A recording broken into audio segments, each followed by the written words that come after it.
Alors qu'est-ce qui t'a amené à développer ta passion pour les maquettes? Parce que quand on regarde ton stand, c'est impressionnant quoi. Alors, ce Faucon Millenium qui est absolument... Mais je crois que c'est le plus beau que j'ai jamais vu de ma vie. Je te remercie. Ouais, hein. Franchement, il est fabuleux quoi. Alors là, c'est le professeur Kalp qui a travaillé. Le professeur Kalp, c'est mon double, mon alter ego qui fait des réparations et qui travaille pour des collectionneurs. Effectivement, alors dans le cas du Millennium Falcon, c'est une commande d'un ami et qui est collectionneur et il en est à son deuxième parce que le premier, il a fait la grossière erreur de s'en séparer et puis il a tellement regretté qu'il m'a demandé d'en faire un autre. Alors maintenant, alors c'est pas mon stand directement, c'est le stand que on a créé, enfin en tout cas l'association qui expose, qui s'appelle les Gentlemen Collectionneurs, que l'on a créé avec Olivier Cabourdin. Et ça fait quasiment 20 ans qu'on fait ça. Et on explore chaque année des thèmes différents. Alors on a fêté les 50 ans de Star Trek en 2016, si je me souviens bien. On a fêté les 40 ans d'Alien, puisque le premier Alien était sorti en 1979.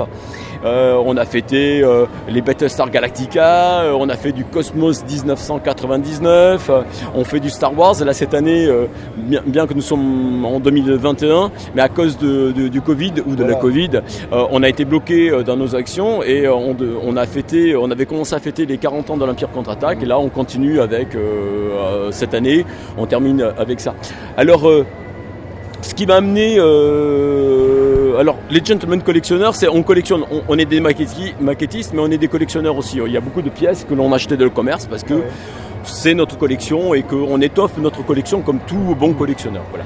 Maintenant, moi, ce qui m'a amené au modélisme et au maquettisme, ça date en fait depuis toujours, depuis que je suis gamin. Ouais, j'ai toujours été passionné. En fait, j'ai toujours été passionné par le volume. J'ai toujours été un manuel. J'aime beaucoup le contact avec la matière. Et j'ai toujours aimé peindre. J'ai toujours aimé faire des tours de magie. Il y a toujours un côté physique, même si il y a un côté, un mode de pensée. Parce qu'on ne peut pas, quand on est artiste, il y a la réflexion, et puis après ensuite il y a le geste et la réalisation. Et l'un ne va pas sans l'autre. Voilà. Et j'ai toujours aimé en fait faire des modèles, recréer en miniature ce que je voyais sur l'écran quand j'étais gamin, les séries télé, etc. Et j'ai toujours baigné là-dedans en fait. Ça m'a jamais quitté et puis de toute façon là ça se voit pas mais j'ai toujours les doigts de la colle et surtout de la peinture. Là t'as fait un effort là j'ai fait un effort il y a encore on voit le bord de l'ongle qui est ici qui est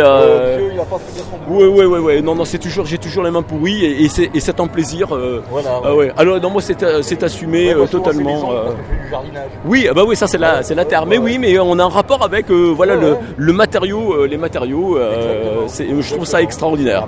Voilà. Donc c'est. Mais voilà, toi, il manque un truc là.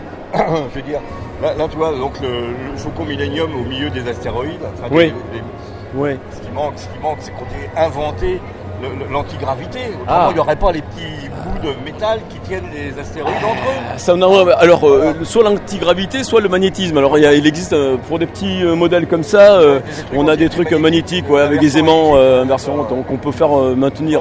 Ils ont fait la DeLorean, ils ont fait pas mal de choses qui sont maintenues. Alors, mais ça, il faudrait demander aux IT, parce que. Là, ça va être plus compliqué pour ça, parce qu'il y a des volumes. Oui, là, c'est un peu complexe. C'est par rapport au vaisseau de celui, je me rappelle. Ça, c'est le Super Star Destroyer. Ouais. Dans l'épisode 8 qu'on a tellement parlé hier, si tu te rappelles bien, il y a le grand vaisseau de Snoke là. C'est pas pour faire comme celui-là. C'est-à-dire lui il est grand, il est long et l'autre il est large. Pour en venir à Star Wars et à la nouvelle, puisqu'on a eu une discussion avec l'autre Gilles. Sur la nouvelle, la nouvelle trilogie. La trilogie Star Wars et les épisodes 7, 8 et 9. Bon, alors quitte à en blesser quelques-uns, mais je serai franc sur le sujet. Pour moi, c'est une trilogie qui n'existe pas. Elle a été très mal fagotée, elle a été très mal pensée. D'un point de vue scénaristique, c'est une aberration totale. C'est-à-dire que si j'avais la possibilité de prendre par la peau du schtroumpf les gars qui ont participé au scénario, je les mettrais, leur botterais le cul. Je leur botterais le cul, je les mettrais sur le banc de l'école pour recommencer à étudier comment écrire un scénario. Parce que ce qu'ils ont fait là est une aberration, mais je le répète, une aberration totale. Il y a plein d'invraisemblances. C'est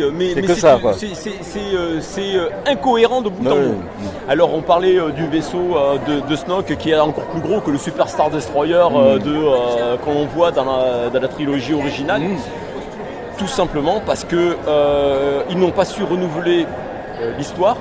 Ils n'ont pas su renouveler tout ce qui est image et qu'il faut toujours faire plus gros, soi-disant plus fort que ce qui avait été fait. Comme si ça devait impressionner le spectateur. Voilà, parce que derrière on est incapable de faire passer des émotions, on est incapable d'écrire quelque chose de cohérent, qui tienne la route. Et donc qu'est-ce qu'on fait ? On fait des effets spéciaux et on montre qu'on est capable de faire de super images et qu'on noie le public dans des images pour cacher les faiblesses d'un scénario.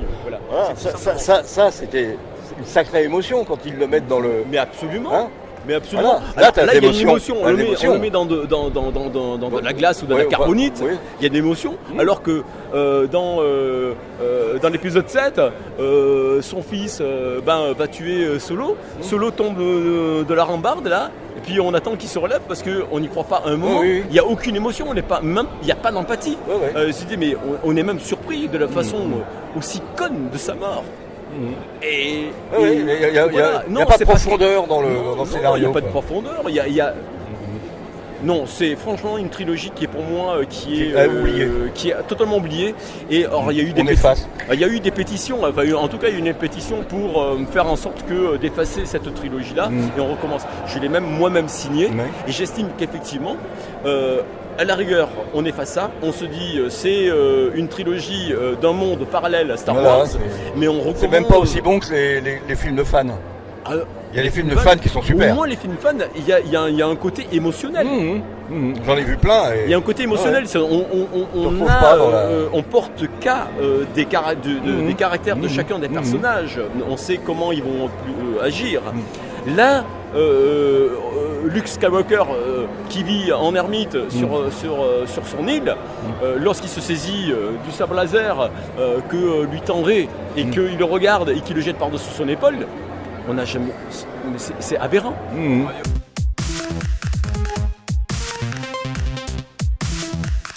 Alors d'abord, le OCR Galactic Days est un excellent salon et comme je le faisais remarquer depuis à des amis et à des personnes avec qui je discute, parce que hier on a débuté là nous sommes dimanche, mais hier le salon a ouvert ses portes à 13h et il était 19h quand j'ai regardé la montre et j'ai pas vu l'après-midi passer. Oui, moi non plus. Donc on parle, on partage, etc. Exactement. Alors l'anecdote, c'est que on a affaire à un salon qui se trouve être dans une mouvance que l'on aime, bien entendu, c'est pour ça que l'on y est, mais qui correspond à notre culture. Mais c'est un salon, on va dire. Alors je vais être moins perturbé et plus clair, c'est-à-dire que des salons comme OCR Galactic Days, par exemple, ce sont des sortes de collectors rendez-vous. Comme le Migène Collector, qui est pas très loin ici. Absolument, voilà. Alors que les salons ont tendance à maintenant à être modifiés, les salons deviennent plus des geek conventions. Oui, comme le Japan, Expo, etc. C'est un autre phénomène. Je ne dis pas que c'est moins bien. Je dis que ça ne correspond plus du tout. Là, ça correspond à notre imaginaire. Ça correspond à notre culture, à notre âge aussi. Oui, c'est vrai. La moyenne d'âge ici est un peu élevée. Et je faisais également remarquer que là, on parlait des Japan collectionneurs, mais on peut parler d'autres stands associatifs qui présentent des objets. Nous avons affaire à une culture. C'est pas une sous-culture, c'est une culture. On a une culture, par exemple, tout ce qui est présent sur la table le stand de Gentleman Collectionneur, par exemple le Millennium Falcon, Yoda. Quand tu disais le prix que ça coûtait, c'est hallucinant. Il y a un prix, déjà affectif. Bon, après, il y a un prix financier, bien entendu. Mais ce que je veux signifier, c'est très important, c'est le côté culturel, c'est-à-dire que tous les objets qui sont ici exposés, on on connaît comment ces objets-là ont été créés, par qui, dans quelles conditions. C'est l'histoire même de tous ces objets et l'histoire même que l'on raconte à travers cette exposition. Ça, c'est de la culture. Mais le problème avec les geeks conventions, c'est un autre phénomène. Je ne minimise pas, mais simplement que arriver costumé, mais ça devient superficiel. C'est-à-dire que les personnes qui participent vont s'éclater, mais de façon superficielle. Et on n'est plus du tout dans les mêmes phénomènes. Et les salons comme Auxerre Galactic Days et Migen Collector sont très précieux à nos yeux. Parce que justement on dispense une culture et des connaissances encore, même si cela peut sembler superficiel à pas mal de personnes. C'est vrai que moi... C'était le cas du street art autrefois. Hein. Oui. Le street art était considéré comme une sous-culture, alors qu'en fait c'est devenu une... Alors que c'est devenu que... Regarde Bansky par exemple. Voilà, exactement. Bansky maintenant... Ou alors d'autres, donc... extraordinaire. Donc on a vraiment fait un phénomène de culture. Et moi j'ai toujours souffert de comment on appelle ça, d'une comparaison qui était malencontreuse. Lorsque on dit je fais des maquettes.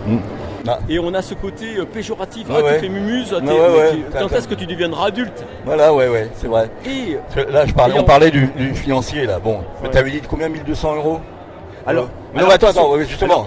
Je vais être clair. 1 200 €. Mais justement, j'allais le dire. C'est que, et après, il y a toutes les heures que tu as passées à tout monter, à tout faire minutieusement, des heures gratuites. Pourquoi? Parce que, en fait, à la base, on nous offre une merveilleuse réplique du Millennium Falcon.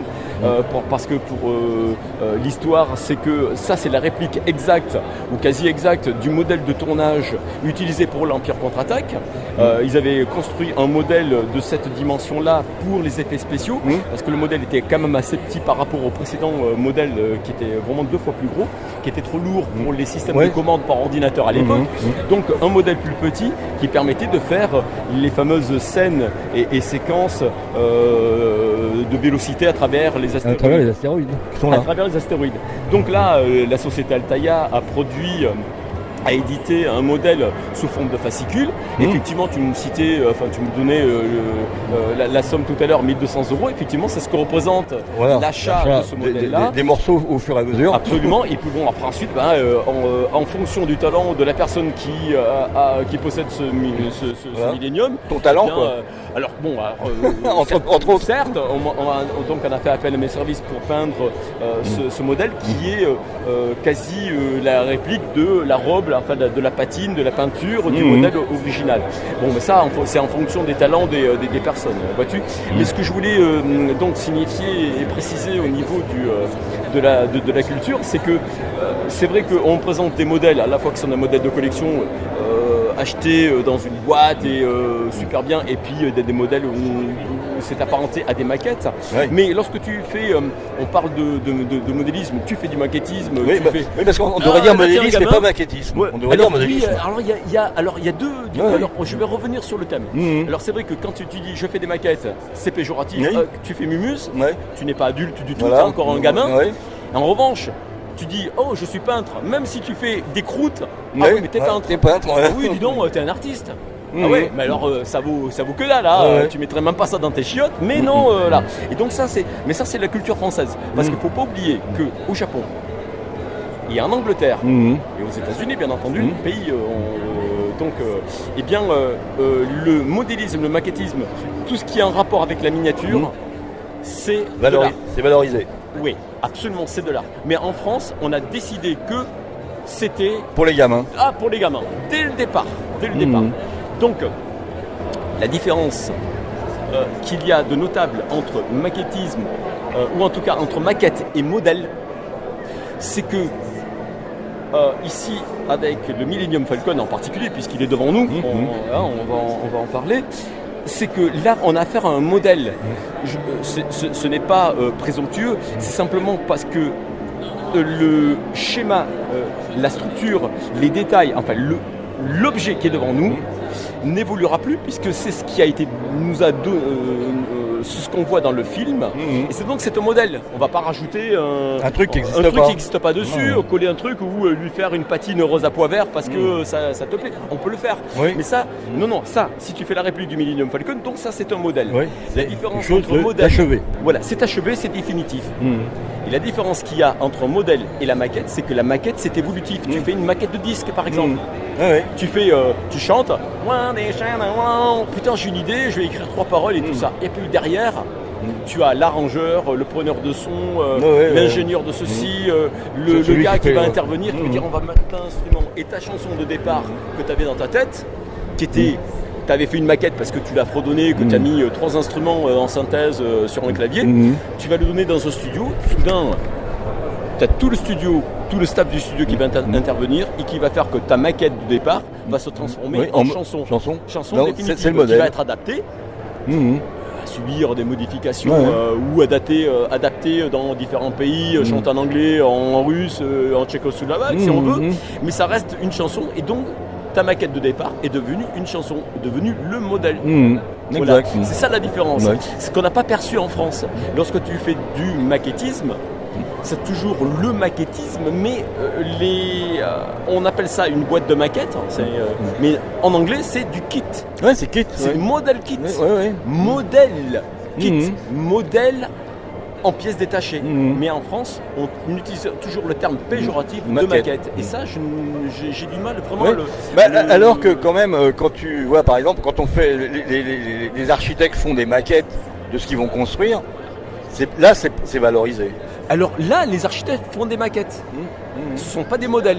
Ce sont des maquettes parce que jusqu'à présent, parce que la maquette permet de faire évoluer le schéma, les plans de l'architecte. Ils vont placer une corniche à un endroit, une fenêtre qui vont s'apercevoir que la fenêtre n'est peut-être pas assez grosse ou placée à un mauvais endroit. Donc les plans vont évoluer en fonction de la maquette parce qu'une maquette permet de mieux cerner ça permet de voir en volume. Voilà, absolument. Alors, bien entendu, aujourd'hui, on a des images de synthèse, on a du numérique qui commence à prendre qui a pris déjà le dessus sur les maquettes physiques en volume. Mais jusqu'à ces dernières années, les maquettes en architecture s'appelaient des maquettes d'architecture. Mais depuis toujours, les maquettes d'architectes sont valorisées. Absolument. Regarde, parce qu'elle trouve une application réelle dans la vie. C'est-à-dire qu'à un moment donné, on va construire un véritable bâtiment. Il y a des ingénieurs du BTP qui sont intervenus, des manœuvres, en tout cas des travailleurs qui ont réellement construit physiquement, tu l'as devant les yeux. Et là, tu ne peux que t'incliner puisque c'est réellement la vraie vie. Le modèle, il est là, il est en vrai. Alors que le Millennium Falcon, lui, il n'existe que sous forme de décor dans les films. Donc il n'a pas d'application véritable dans la vraie vie. Et cela demeure très péjoratif, mais surtout dans l'esprit des Français. Attention, oui, bien sûr. Je le dis. Des francophones peut-être en général. Non, parce que même les Québécois, non. Les Québécois, non, ils ont plutôt ils ont intégré le modèle américain. Oui. Le modèle américain, en tout cas, ils ont une autre perception je ne sais pas ce qu'il en est chez les Belges et les Suisses, mais c'est intéressant. Mais en France, on est passé, par exemple, du film d'animation, le dessin animé, vers l'image de synthèse. Mais la maquette a été oubliée au niveau du cinéma. Ça, c'est vraiment terrible. Et quand on fait des manifestations... Alors qu'on est très bon en animation. Très bon. On est très bon en animation, mais on était très bon en effets spéciaux. Tout à fait. Mais pourtant, ce sont les Amerlocs qui sont les Quoi qu'ils font aussi appel aux Français.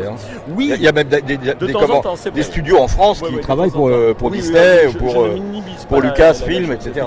Parce qu'on apporte une autre façon de penser, une autre, on une, alimente un petit peu une autre approche. Voilà, une autre approche. C'est vrai. Voilà ce que je voulais dire sur la maquette.